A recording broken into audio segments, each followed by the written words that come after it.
Oi, boas-vindas ao É da Sua Conta, o podcast mensal sobre como consertar a economia para que ela funcione para todas as pessoas. Eu sou a Graziele Davi. E eu, a Daniela Stefano. O É da Sua Conta é uma produção da Tax Justice Network, rede internacional de justiça fiscal. Você encontra a descrição completa e pode ouvir os episódios anteriores em www.edasuaconta.com e nos mais populares tocadores de áudio.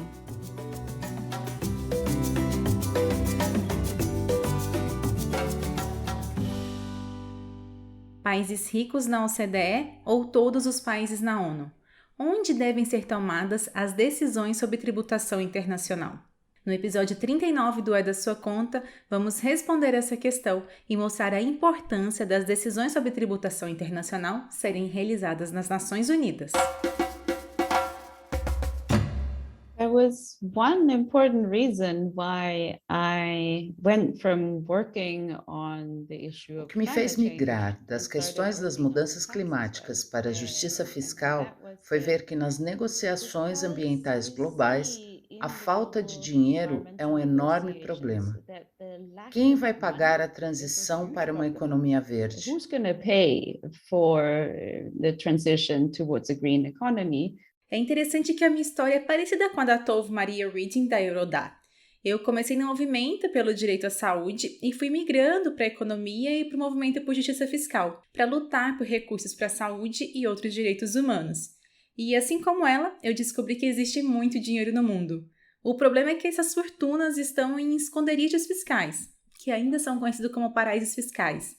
E é onde corporações e super ricos usam seu poder para se beneficiarem, enquanto o restante da população fica prejudicada. E o fato do dinheiro estar parado nesses esconderijos fiscais faz com que, em geral, os governos busquem os recursos que precisam onde é mais fácil tributar, com impostos sobre consumo, por exemplo. E aí, a população de baixa renda e as pequenas e médias empresas acabam pagando proporcionalmente mais impostos do que os mais ricos. E ao não tributar os super ricos e grandes corporações, os países perdem trilhões de dólares que poderiam ser tributados de forma muito mais justa. Mas é possível recuperar o dinheiro que está nesses esconderijos fiscais, o que interessa para a população de todos os países. Colocar esse dinheiro em circulação ajudaria a resolver as discussões internacionais sobre quem vai pagar a conta da crise climática e do desenvolvimento sustentável, por exemplo. Só que, para fazer com que esse dinheiro estagnado passe a circular, é preciso, primeiro, que as decisões sobre tributação internacional envolvam todos os países. Porque as decisões sobre as regras de tributação global são feitas pelos países que mais estão se beneficiando com o atual sistema. O episódio 37 do É da Sua Conta trouxe os achados do Índice de Sigilo Financeiro, o relatório bianual da Tax Justice Network, que aponta quais são os países que mais permitem que super ricos e grandes empresas escondam suas riquezas. E uma das soluções ali apresentadas para acabar com o sigilo financeiro foi tratado no episódio 38, o Registro Global de Ativos. E nesse episódio 39, damos sequência às soluções para acabar com o sigilo financeiro. Vamos falar da importância da criação de uma convenção tributária e de um organismo tributário na ONU para aumentar a transparência. Dessa forma, incluir todos os países nas decisões sobre tributação internacional. Por que os países precisam se reunir em um fórum para decidir sobre tributação internacional? Quem responde é o nosso colunista, o jornalista Nick Jackson da Tax Justice Network. Quando uma empresa multinacional de um país investe em outro país e produz alguns bens de alta tecnologia, por exemplo, uma fábrica lá, e faz lucro na venda desses bens em um terceiro país, surge a pergunta: qual país deveria tributar estes lucros? Deveria ser o país onde os bens são produzidos, que deve receber o imposto? Ou deveria ser onde os bens são consumidos? Ou deveria ser o país onde a multinacional forneceu a tecnologia e o investimento e o capital. 3 países podem receber o tributo deste investimento internacional. Não é uma pergunta fácil de responder. A melhor resposta é todos os 3 países têm que receber alguma coisa Mas, então, se dizemos que todos os 3 países têm que receber algo dos impostos deste lucro, então você entra na complicada questão de como decidir compartilhar isso. A complicada questão de decidir como compartilhar a tributação de multinacionais entre os países. O que foi pensado, Nick? No princípio, houve 2 filosofias de tributação internacional diferentes que foram debatidas. A primeira ideia era que se pegasse o lucro global total de uma multinacional e depois se dividisse estes lucros em cada país onde esta multinacional tem operações, de acordo com alguma fórmula baseada em, por exemplo, quantos funcionários ela tem em cada país, ou suas vendas em cada país, os seus investimentos, uma mistura dessas coisas. A outra filosofia foi chamada o Arm's Length Principle, em inglês. A ideia aqui é que a multinacional tem muitos afiliados em muitos países diferentes, e você trata cada afiliado em cada país como uma entidade separada e assume que ela está negociando com todas as outras partes da multinacional aos chamados preços de arm's length, como se foi no mercado internacional. Se este afiliado local tiver lucro, este afiliado vai ser tributado localmente. Arm's Length Principle, traduzido para o português, seria o princípio do tamanho do braço. E, Nick, qual dessas 2 filosofias foi escolhida para ser a modalidade de tributação das multinacionais? Arm's Length Principle, onde se expõe que as empresas multinacionais são apenas entidades independentes, uma coleção de entidades independentes que comercializam umas com as outras. Em episódios anteriores do É da Sua Conta, você já deve ter ouvido que as filiais de uma mesma empresa não negociam entre si como negociam com outras empresas. Ao negociar com as próprias filiais, as multinacionais podem se beneficiar. Elas aproveitam brechas nas leis, enviam o dinheiro para paraísos fiscais, tudo para reduzir a contribuição social por meio de impostos e com o objetivo de aumentar os lucros. Então, Nick, esse princípio do comprimento dos braços não parece ser algo de fato praticado. Não era verdade nos anos 1920 e ainda menos verdade agora com multinacionais que são enormemente mais complicadas. Eu estou sentindo falta de uma informação aqui. Onde é que essas decisões foram tomadas? Na Organização para a Cooperação e Desenvolvimento Econômico, a OCDE, onde estão somente 38 países e a maioria de alta renda. É por isso que muitas vezes ela é chamada de Clube dos Países Ricos. E o que acontece quando o Clube dos Países Ricos toma as decisões sobre a tributação internacional? Eles tornaram as regras mais favoráveis aos países ricos. Que surpresa! Não foi apenas que o equilíbrio dos direitos tributários entre países fosse distorcido a favor de países ricos, mas as regras também começaram a favorecer cada vez mais as grandes multinacionais em detrimento dos países ricos e pobres. Assim, tornou-se mais fácil para as empresas multinacionais escapar do pagamento de impostos e aumentar seus lucros. E tornou-se mais difícil para os governos de todo o mundo aumentar a receita tributária, pagar por escolas e estradas, assim por diante. Assim, as multinacionais neste sistema começaram a andar livremente fora dos impostos pagos por todos os outros e obter lucros cada vez maiores.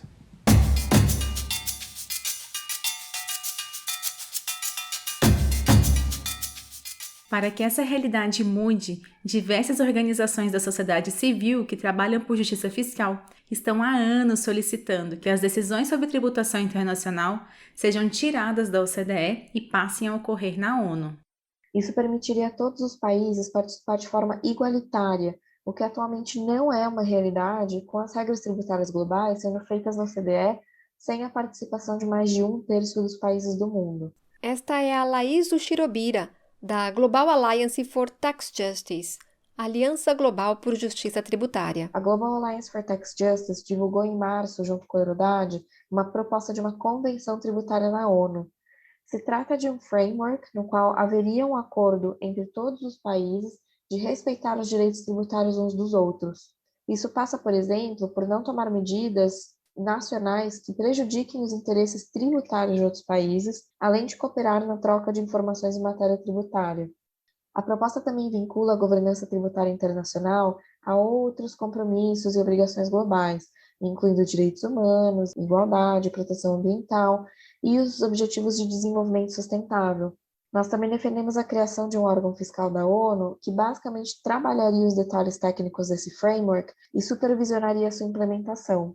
E o que é preciso para criar essa convenção tributária na ONU? Para criar esse órgão fiscal global, seria necessária uma resolução da Assembleia Geral da ONU ou um acordo na chamada Conferência das Nações Unidas sobre Financiamento para o Desenvolvimento, cuja data da próxima conferência ainda não foi fixada. Junto com outras organizações da sociedade civil, a gente vem pedindo que essa conferência aconteça em 2024, dada a urgência de reformar as nossas regras tributárias globais, para que elas efetivamente reduzam desigualdades tanto nos países quanto entre eles, que é algo que tem sido exacerbado em todo o mundo, especialmente nos últimos anos. Mas quais são as evidências de que uma convenção da ONU faria com que a discussão tributária global avançasse? And one of the reasons why I very quickly looked into the issue of having United Nations Tax Convention was because I came from working in the climate Antes movement. eu trabalhava com questões ambientais e uma das razões pelas quais pensei em uma convenção fiscal das Nações Unidas foi porque existe uma convenção sobre o clima. Todos os anos tem uma reunião conhecida como Conferência das Partes, na qual todos os países se reúnem e tomam decisões globais. E eu estava à procura da mesma coisa em matéria de tributação, mas não encontrei. Because it doesn't exist on tax. Essa é a Tove Maria Reading, que além de ser da Eurodá, também integra a coordenação da Global Alliance for Tax Justice e é autora da proposta de convenção tributária que a Laís Uchiropira comentou. Então eu comecei a analisar essa questão de ter uma convenção fiscal da ONU para que possamos ter decisões globais tomadas em um cenário em que todos os governos possam participar da mesma forma como acontece sobre as mudanças climáticas. O modelo que está sendo sugerido é a adoção de uma convenção tributária com um organismo tributário internacional inclusivo para a tomada de decisões, ambos na ONU. Se tivermos uma convenção da ONU adotada pela Assembleia Geral da ONU e depois criada uma estrutura ao abrigo da convenção, mas não como um organismo separado, ainda assim seria parte integrante das Nações Unidas. Por isso, pensamos que essa é a solução que pode começar a funcionar mais rapidamente. E, ao mesmo tempo, garantimos uma nova estrutura bem sólida para a tomada de decisões globais. E como a Tove explicou, uma convenção seria o modo mais fácil, porque já existem outras convenções na ONU que serviriam de exemplo para construir o texto da proposta da convenção tributária. And so I went back to some of the conventions that I worked with before when I was in the environmental movement. Reli algumas das convenções com que trabalhei antes, quando estava no movimento ambiental, e tentei coletar algumas das melhores práticas dessas convenções.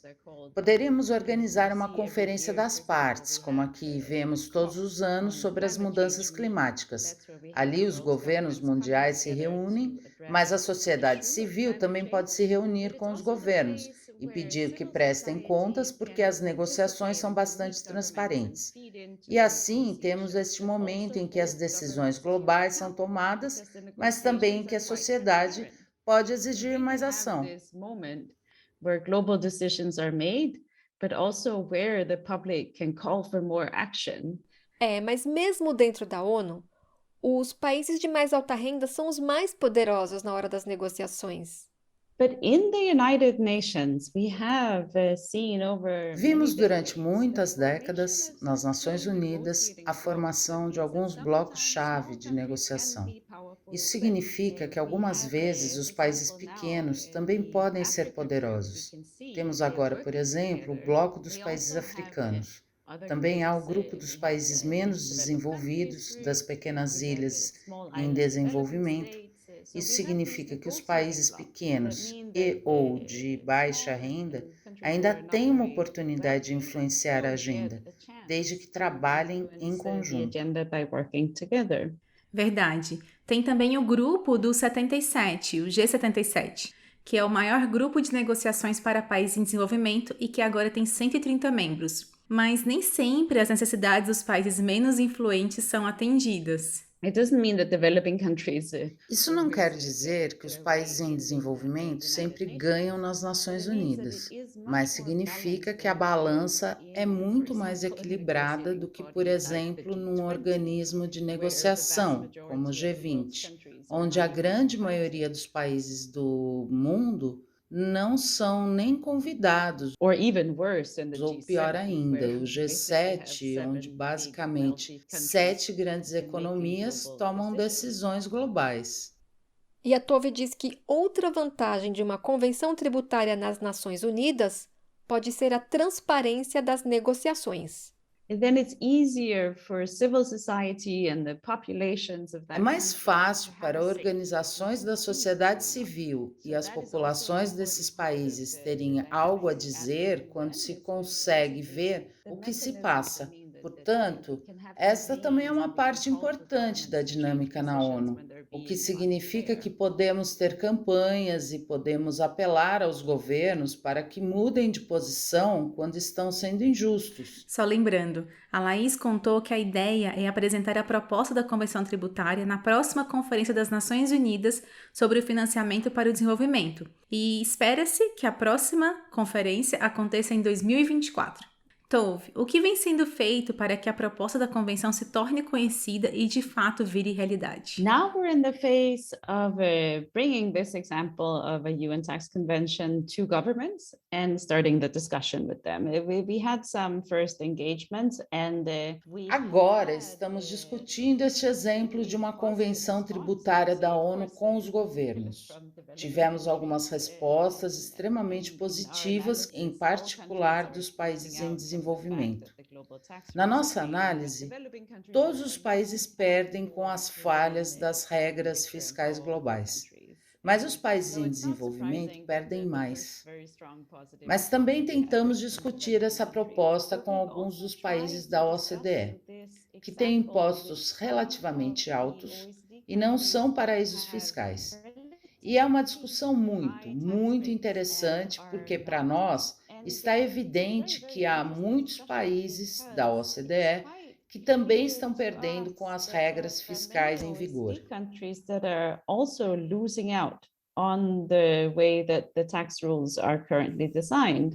A Tove também disse que mesmo alguns países da OCDE, como a Noruega, já apoiam a ideia de discutir impostos internacionais nas Nações Unidas. Outros países do Clube dos Ricos também estão começando a entender que as regras globais de tributação estão tão bagunçadas que algo precisa acontecer. E até as multinacionais se beneficiariam com uma convenção tributária na ONU. É óbvio que algumas multinacionais têm ótimos advogados que abusam o máximo que podem do sistema atual e, naturalmente, trabalham contra a existência de regras fiscais globais mais robustas. Mas existem também muitas multinacionais que sofrem com as constantes mudanças nas regras de países que buscam melhorar suas receitas. E este caos das regras, na verdade, não é bom para os negócios. É muito instável, imprevisível. Na prática, quanto tempo é necessário para se aprovar e implementar a convenção tributária? Se os governos tiverem de negociar algo tão detalhado como a Convenção Fiscal da ONU, que sugerimos, é algo que leva menos de 10 anos se houver vontade política. O que interessa é que temos um problema que faz os países perderem centenas de bilhões de dólares todos os anos, o que, na verdade, é um ponto a favor para apressar o início dessa negociação.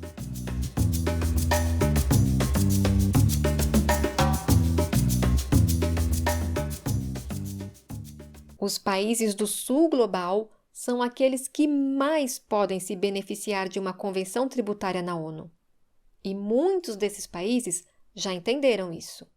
Em maio de 2022, por exemplo, os ministros de finanças de países africanos pediram o início das negociações na ONU para a Convenção Tributária. Que os países africanos estão levantando é porque eles são efetivamente afetados por essa falta de uma estrutura que distribua a base tributária global de maneira mais justa e que também impeça a fuga desses recursos por via de fluxos financeiros ilícitos.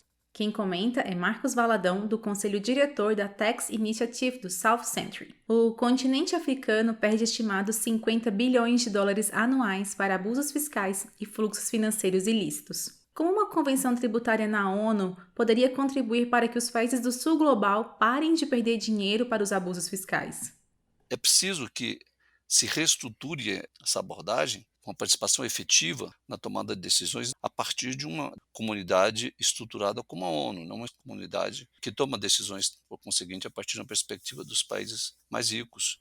Durante a Cúpula das Américas, o presidente chileno Gabriel Boric também fez pressão para que haja um pacto tributário global com o objetivo de acabar com os paraísos fiscais. De que forma um pacto tributário global poderia avançar via Nações Unidas? Mas é uma discussão necessariamente multilateral, necessariamente não enviesada, mas dentro de um organismo como a ONU, que tem um multilateralismo mais eficiente, como está sendo proposto e como foi reforçado aí pelo presidente do Chile, que uma convenção global estruturada de forma mais inclusiva e com a participação mais efetiva dos países em desenvolvimento teria melhores resultados.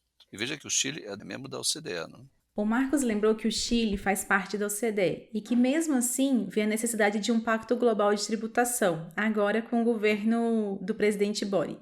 E o Brasil, que quer entrar para a OCDE, de que lado está? O que o Brasil tem feito nos últimos anos é participar do modelo da OCDE cada vez mais, da abordagem da OCDE, por essa proposta de efetivar a entrada do Brasil na OCDE que o Brasil atualmente coloca. Não tem a posição oficial do Brasil, não é? Mas, pelo que a gente vê, ela está assemelhando mais à forma como a OCDE tenta moldar a solução desses problemas em nível internacional. O É da Sua Conta buscou a missão do Brasil junto à ONU e à Receita Federal, mas nenhuma das duas se pronunciou a respeito até o fechamento desse episódio.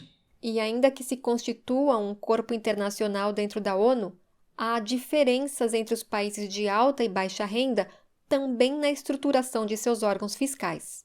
Para diminuir essa desigualdade, seria importante que a Convenção Tributária encontrasse formas de apoiar financeira e tecnicamente os países do sul global. Mas outra vantagem da Convenção é que os países de baixa renda e em desenvolvimento podem propor regras globais mais simples do que as modelagens sofisticadas e complexas impostas agora pelos países desenvolvidos.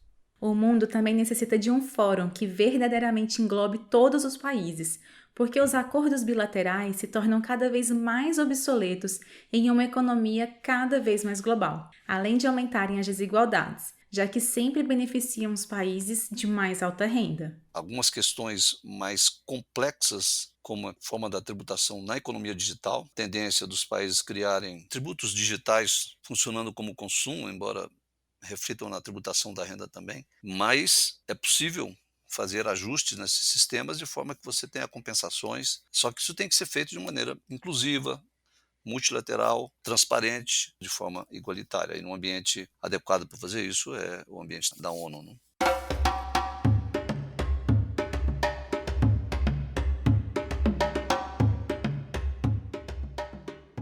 As tentativas da OCDE de incluir muitos países na consulta de temas tributários é interessante, mas insuficiente por não ser algo realmente democrático, já que os países não membros não podem tomar decisões e são somente consultados. É por isso que migrar as decisões sobre tributação internacional da OCDE para a ONU é fundamental. A Convenção Tributária, proposta por organizações da sociedade civil, permitiria ter um órgão permanente na ONU para monitorar as decisões sobre tributação internacional, e vincularia os países ao que está escrito, além de ampliar a transparência dos debates para todas as pessoas. Com os países acordando uma tributação internacional justa, com a adequada distribuição dos tributos arrecadados, seria possível melhorar os serviços públicos que garantem direitos das pessoas e do meio ambiente e reduzir desigualdades. Podemos exigir que nossos governos, ministros de finanças, Receita Federal, missões permanentes na ONU, pressionem pela Convenção Tributária, como estão fazendo agora os ministros de finanças dos países africanos, que essa demanda se espalhe para outras regiões.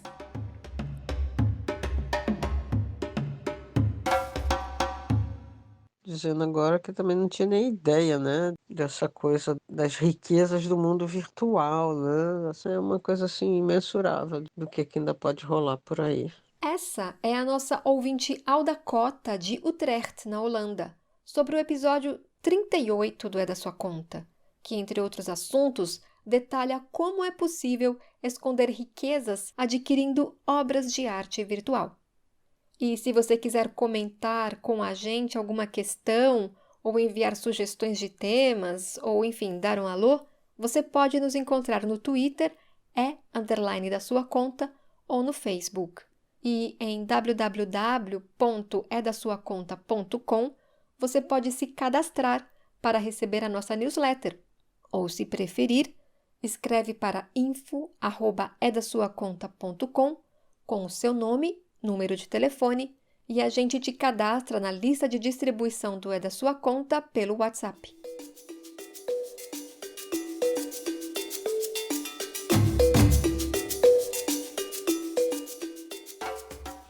O É da Sua Conta é coordenado por Naomi Fuller. A produção dessa edição é de Daniela Stefano e minha, Graziele Davi. Um abraço e até o próximo! Um abraço, segue se cuidando e até o próximo!